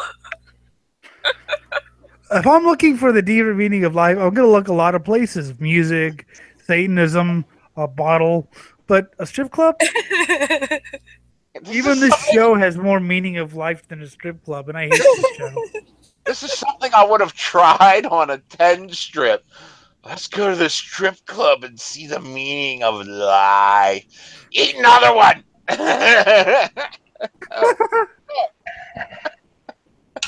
The walls are melting and your boobs are talking with flaps. Your boobs are telling me to kill everyone. She said, when I was a stripper, I noticed most men were coming to me in search of deeper connections and had nowhere else to turn to. Yeah. Deeper connections is called they're drunken. You're real hot. Yeah, they're looking for somebody to bone. I looked back to ancient times. There were once temples where men could seek counseling and healing from erotic dancers. Now there are temples where men could seek termination of their life. You realize that boning the oracle was like, fuck. I mean, there's so much that I know, and it's like trying to flood my brain, and it's like, Jesus fucked a ghoul on Fallout. Yeah. And a robot. I like Beatrice. She's cool. Yeah, she is. And that's why Jesus fuck. And he fucked Fisto. Yeah. That at least once. I hope. I can't That's like the funnest thing to do in New Vegas. Let's test out the hardware. Please assume the position. Please assume the position. Modern strip clubs are a power play. Men objectify women, but women objectify them with their wallets. Well, I was gonna say women have all the power there. So yeah, that's pretty equal then. Like you can't touch. You can't touch unless she literally grabs your hand and makes your hand touch her. You cannot touch. You will get slapped around. She can do whatever the fuck she wants, but you have no say in what happens. Yay, such is my life. It is no longer a place of love, and there is not a lot of respect on either side of the sexes. It was never a place of love. It was a place of lust. And love and lust are two different things, my friends. I decided to return to the older roots and bring on an awakening. Someone smoked way too much crack. Phenomena like porn have also desensitized us. Phenomenon. Porn's a phenomenon. It just showed up in the last 10 years. We don't know where it's been. For somebody who likes talking about the old days, they certainly don't know much about history. Back in my day, we had sex temples. Spirituality is the best way This helps recondition ourselves with erotic subtleties. I just had a vision of Chief Hamlin from Fallout New Vegas. Back in my day, we had sex temples. I love that guy. Oh, Lord. Shani, who classifies herself as both pansexual Oh God. and ecosexual, which means finding nature and the earth sexual, claims a gust of wind can turn her on. Okay. Okay, I'm not going to make fun of that at all. There's nothing to make fun of. Okay, fine. So you want to fuck the earth? I want to fuck the planet. Both metaphorically and literally. I accuse you of trying to fuck the wild. I mean, it kind of seems like this would be the person that you don't want to let out in your backyard. Or maybe you do. Well, maybe you could just pen her up in your backyard and turn it into a creepy sex dungeon, because I'm pretty sure she could do that all on her own. Fuck it. I don't mind someone fucking the ground in my backyard. That'd be cool. Pansexual. God. I'm just imagining all that. See, it's okay. So I get pansexual, but it's just a fancy word of saying bisexual. Yes. Okay. You don't recognize. Pansexuality also includes trans people and so on and so forth. But I classify trans people as either male or female. Yeah, but it also includes people who don't know who they are yet as far as genders go, or those who don't actually have a gender or feel that they don't. So, I mean, biologically, pansexual just means you want to fuck anything on two legs. Male or female. Not counting ostriches. I like females. Well, no. If you're pansexual, you want to fuck ostriches. Okay. After you do that, I will stop calling you bisexual. After every pansexual says they want to fuck birds. I'm in a heterosexual relationship, but I'm open to explore life, so I can be described as pansexual. I'm also you can be described. You know what? You're looking for someone to describe yourself. I call myself things because people need labels to understand things. I don't care how you describe me. She wants to be described as something. Yeah. She wants it to stand for something. I want to stand for filth. Things to be the end-all, be-all parts of her existence and stuff. You know what? Fucking dirt sounds pretty cool. Fucking dirt. I think Gigi Allen might have done that, but I'm also ecosexual, which is about being turned on by the elements. Murder Avenue 612 murder. Oh, she's licking her armpit.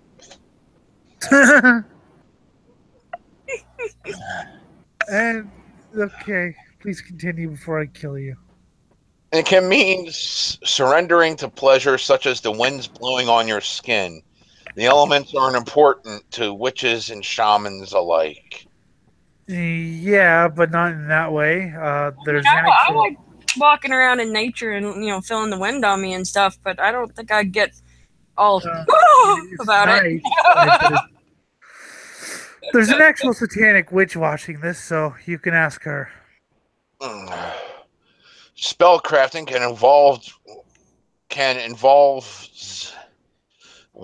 Spellcrafting can involve. That's literally how it's written. Nice. Boosting pleasure. It is one of the most powerful forces in life you can experience. It is right up there with, ramming your head into a jackhammer and pressing the on button. That's a powerful force in life. It's like a rocket fuel for manifestation. By the way, magic is used to help the self, not to help others. So, Because when you help yourself, you can help others. There's a positive message there somewhere, I'm sure. Die. What? Just saying. Die. I know. Magic was used to bring forth your will upon the world. It had nothing to do with any New Age stuff. No, I understand. I'm just literally just saying die randomly. Die, die, die, die. Everyone. Die. I will slaughter you. You still have a lot. I'll curse the spell on you here, Elliot. Even though I'm not a witch, I'm going to try. I hope you turn into Mr. Rogers. Hey, it's a beautiful day in the neighborhood. I'm gonna fuck some kid. I actually, well, yeah, I'd cast a spell on you, but I actually like you, so. It's a beautiful day to kill a man, a beautiful day to be a murderer. Would you kill for me? Could you kill for me? I always wanted a bunch of sadistic followers like you. A Mr. bunch of Rogers is just psychotic scaring me. motherfuckers like you. So, since it's such a beautiful day, go grab a gun and blow someone away. Would you kill for me? Could you kill for me? Why don't you kill for me? Kill for me, kill for me. Just shut up and kill for me. Hello, neighbor. Good ad libbing. Oh Lord. And cut. Okay, continue with this poorly written article. Kay is now based in Melbourne, Australia, and she says her business is booming, and she's getting even more clients thanks to the power of the internet.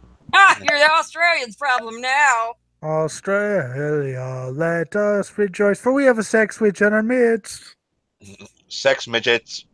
Sex midgets. Her clients are taught rituals like praying at love altars, erotic dance workshops, and using crystals and sex toys to heighten sexual climaxes. You have to be taught how to use sex toys now.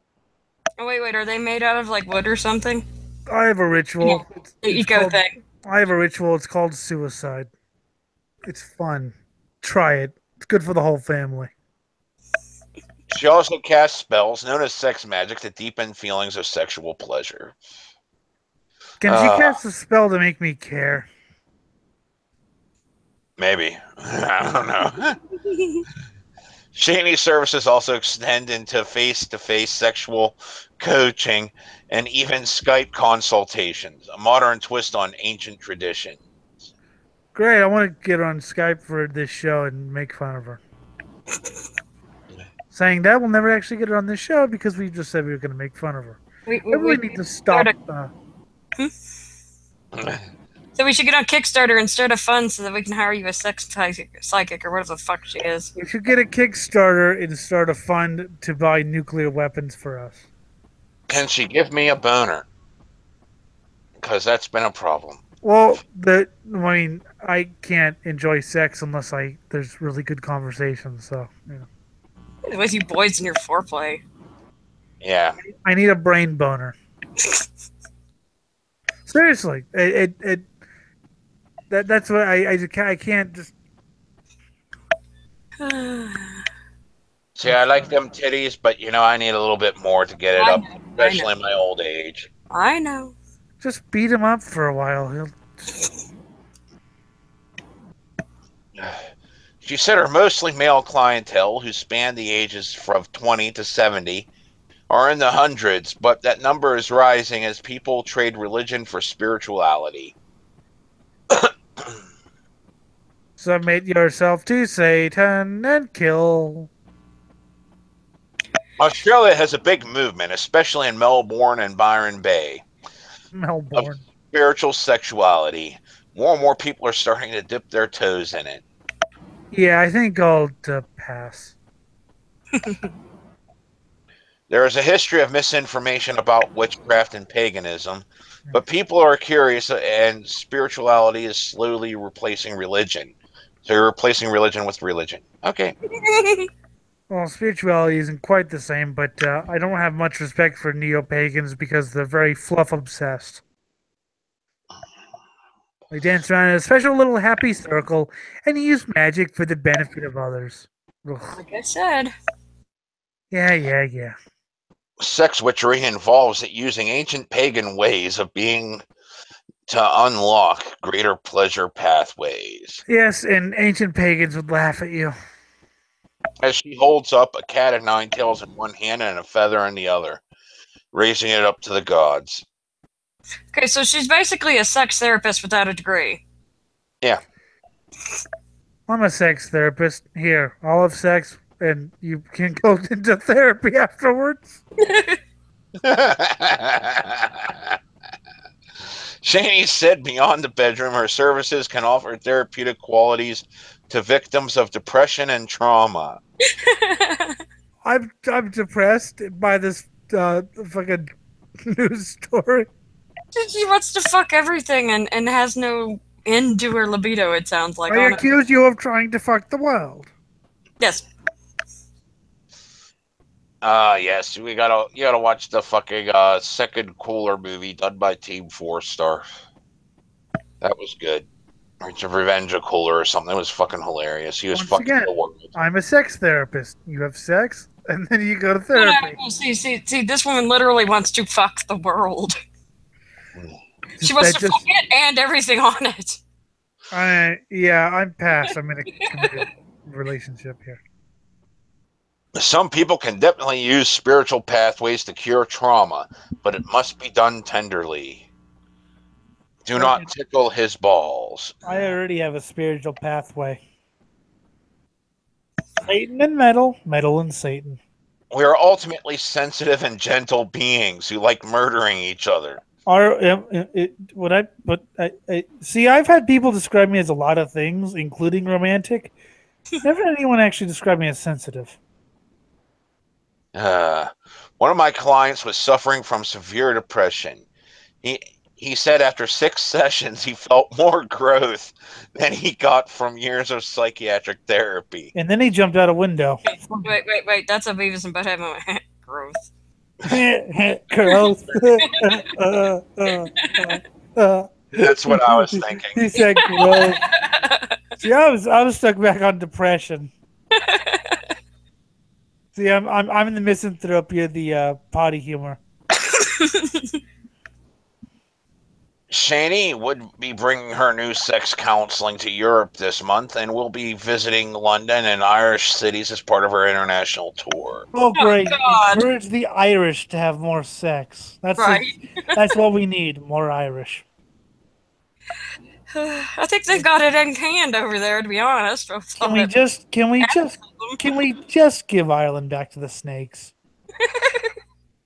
This was written on the 4th of September, 2017. Yes, we're late.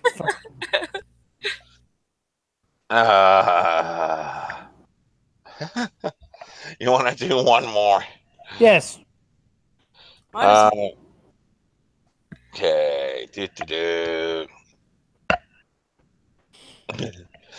All right, let's end on a happy note.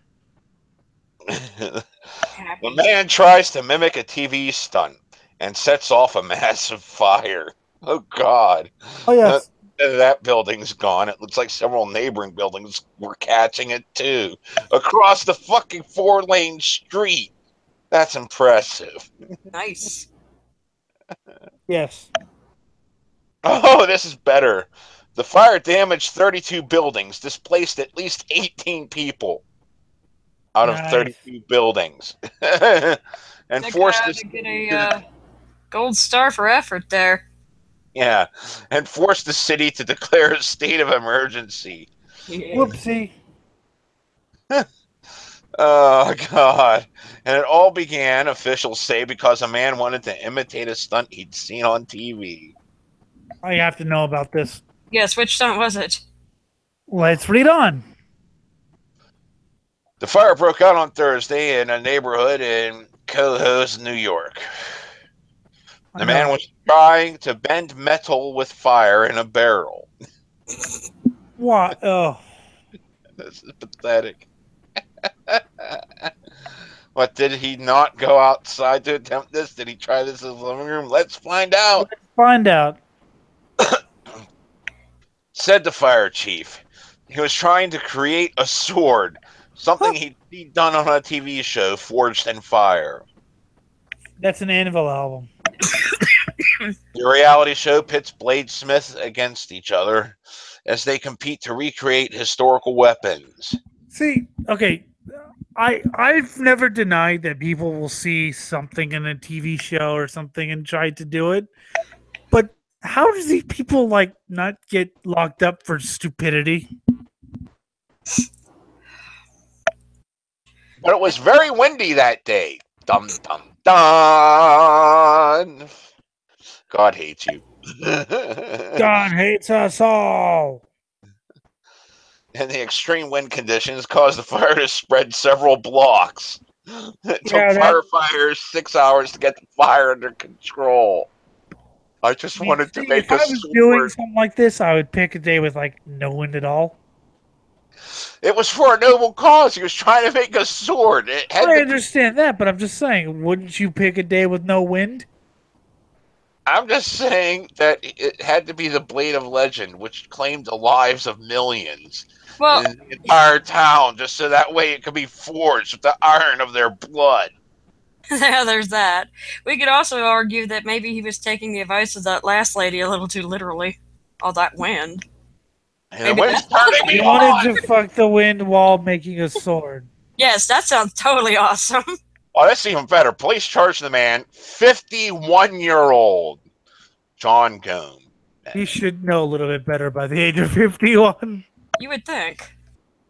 Then again, I know people who are older and don't know better. Well, I if you live live with to them. that age, you should at least not be capable not to, hurt yourself or burn down a block. You would think, but, you know.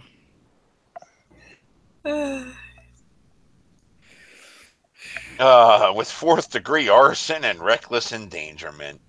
Yeah, you moron. Fourth degree arson. I wonder what the first degree is. Probably like that you planned it out. It's sort of like, like how murder is like first Oh, degree is you planned it out, second degree is it's just kind of happens.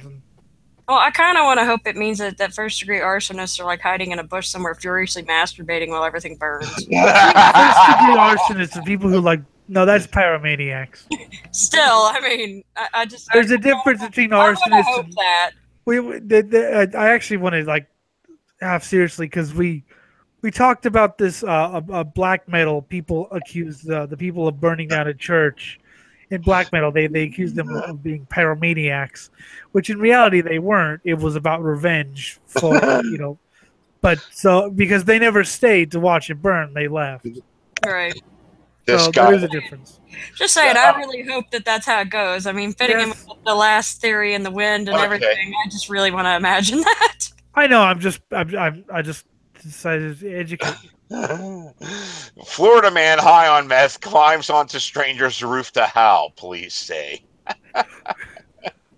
I think he's Gene Ray level guy. I told you he died, right, Gene Ray? Yeah, that was sad. Yeah. This guy literally looks like one of the gremlins from Pathfinder with a beard. Screen Nice. share it. Oh, God. Hold on a second. Where are you? Professionalism. I make a snarky comment about professionalism, says the guy who left for 10 minutes because his computer shut off. Yes, there we are. This is beautiful, is it not? Is that not the face of a goblin? Oh, good lord. You just gotta love it.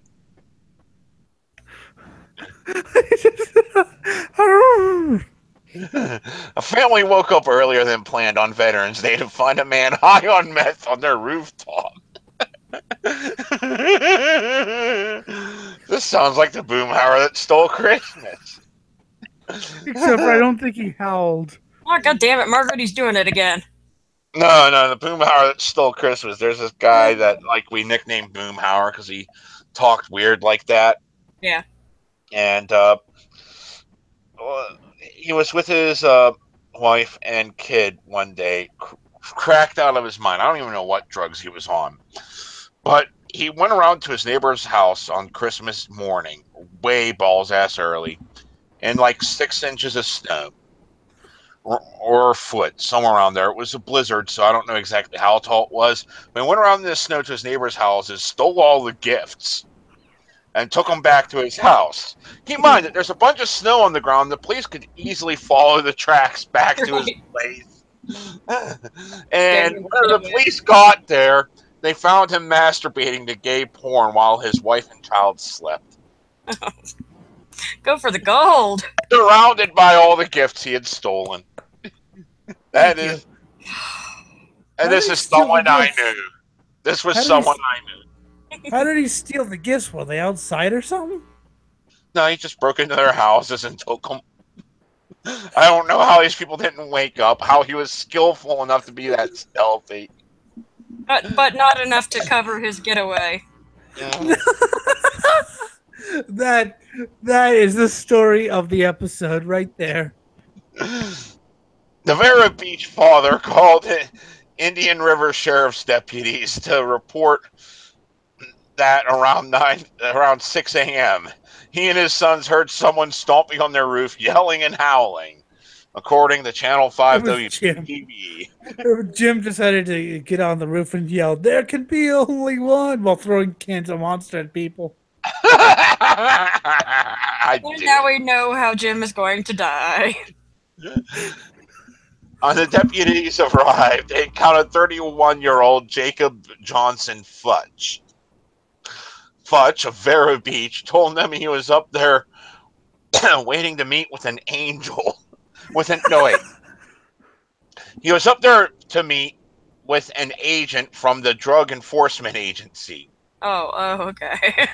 Well, that makes everything. I guess a code for the Drug Enforcement Agency is howling. When asked if he was on drugs, he admitted that he took meth around 2 a.m., WPTV reported. I took meth and I'm going to the Drug Enforcement Agency. I'm letting him know here. Futch was charged with trespassing and booked into the Indian River County Jail. His occupation in the jail log is listed as stock boy. Oh, God. He's 31 and he's a stock boy. Oh, that's fine and dandy, but just take one look at him and it's like, how did he even manage that? Well, one hopes they kept him in the back. Where there's a whip, there's a way. Hey! There's a way. We don't want to go to work today, but the last master says, nay, nay, nay. I'm sorry. I can't just get a picture of Jim standing on a roof throwing cans of Monster at people and shouting there can be only one. There can be only one! Police say the fugitive was last seen with a streak of brown leading out behind him. Just diarrhea everywhere. And then they just shot him. Shame, I don't want to live forever. Oh no, I just want to curl up and die. Bam! All right, is that all you got? Did we have a Florida woman? There's supposed to be a Florida woman. That was actually Florida man. I just Aww. I'll find one next time. It'll be great. We'll shit on the world again. Shitting on the world. Anyway, this has been the Swine Brothers Show. What? I was just thinking, we know how he got up on the roof, right? All that goddamn pixie dust. This is one of our less serious shows. What was it? The guy who told he was Peter Pan. No, I'm sorry. It was the guy who was doing something. He broke in and he stole construction equipment. I think it was trying to, and he said he called himself Alice from Wonderland and told him a giant caterpillar who he smoked told him to I smoked a giant caterpillar and he told me to do this. Wait.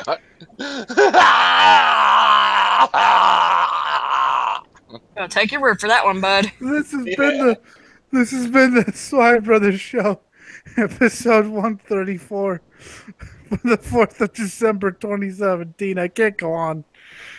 You can email us at cosmicgodsdie@gmail.com. Facebook is Swine Brothers and Twitter is SwineBros666.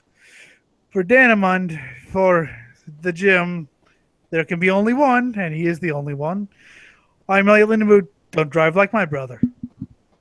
If someone donates their hair to Locks of Love and the recipient of the hair commits a crime, does the DNA convict the person who donated it?